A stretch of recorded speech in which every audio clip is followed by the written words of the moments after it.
তিন দিনের প্রাকৃতিক দুর্যোগে আবারও বড়সড় ভাঙন ভাগীরথী নদীর পারে। ভেঙে নদীগর্ভে চলে গেল গ্রামের একমাত্র চলাচলের রাস্তা। আতঙ্কে গোটা গ্রামের মানুষ। অবিলম্বে পাকাপোক্তভাবে নদীর পার বাঁধানোর কাজের দাবি গ্রামবাসীর। ঘটনাটি নদিয়ার শান্তিপুর ব্লকের হরিপুর পঞ্চায়েতের চৌধুরীপাড়া এলাকার। এই গ্রামে রয়েছে কয়েক হাজার পরিবারের বসবাস। গত কয়েক মাস আগে নদীর পার কালো বস্তা দিয়ে বাঁধানোর কাজ শুরু করে সেচ দপ্তর। তারই মাঝে হয়ে গেছে বেশ কয়েকটি প্রাকৃতিক দুর্যোগ। কিন্তু গত 3 দিনের অতি ভারী বৃষ্টিপাতে এবার বড়সড় ভাঙনের কবলে পড়ল গোটা গ্রাম। চৌধুরীপাড়ার ভাগীরথী নদীর তীরে রয়েছে গ্রামের যাতায়াতের একমাত্র রাস্তা। প্রথমে ভাঙন শুরু হয় নদীর পাড়ে, এরপর ভাঙতে ভাঙতে রাস্তার বেশ অংশ ভেঙে যাওয়ায় চলাফেরা করতে পারছেন না গ্রামের মানুষ। এমনিতেই বৃষ্টিপাতের কারণে বেড়েছে জলস্তর, মাঝে মধ্যে ঝোড়ো হাওয়ায় বেড়েছে জলোচ্ছ্বাস। আর তার জেরেই এই ভাঙন বলে দাবি করছেন গ্রামবাসীরা। প্রাথমিকভাবে বালির বস্তা ফেলে ভাঙন রোখা সম্ভব নয়।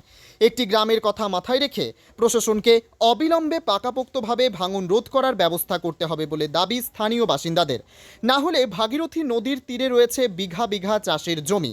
এরপর যদি আবারও প্রাকৃতিক দুর্যোগ শুরু হয় তাহলে চাষের জমিগুলো নদীগর্ভে তলিয়ে যাবে, না খেয়ে মরতে হবে তাদের। এমনিতেই ভয়ানক ভাঙনের কারণে রাতের ঘুম উড়েছে গ্রামবাসীদের। পরশুদিন থেকে শুরু হয়ে গেছে। ভোরবেলায়। এই যে এত বৃষ্টি, তার কারণে কি ভাঙন? হ্যাঁ, বৃষ্টির কারণে। এই রাস্তাটা মূলত কিসের রাস্তা? এটা দিয়ে বাজারে যাতায়াত করা হয়। তাহলে এই রাস্তা পঞ্চায়েতের তরফ থেকে ঠিক করা হয়নি? না, এখন ঠিক করেন, দেখে চলে গেছে পঞ্চায়েত। এই যে ভাঙন হয়েছে, কতটা আতঙ্কিত আপনারা? খুবই আতঙ্কিত।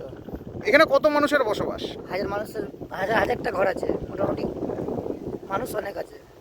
তাহলে এই 1,500 মানুষ নদীপক্ষের পাশে এই যে ঘাট বাঁধানো হয়েছিল, হ্যাঁ। তারপরেও ভাঙন কেমন ভাবে দেখছে? কি মনে হচ্ছে, মানে বাঁধানো ঠিকঠাক হয়নি? আর বৃষ্টি জলে ভেঙেছে, এবার মনে হয় ভাঙন হয়েছে। বাঁধানো ঠিক হয়েছে?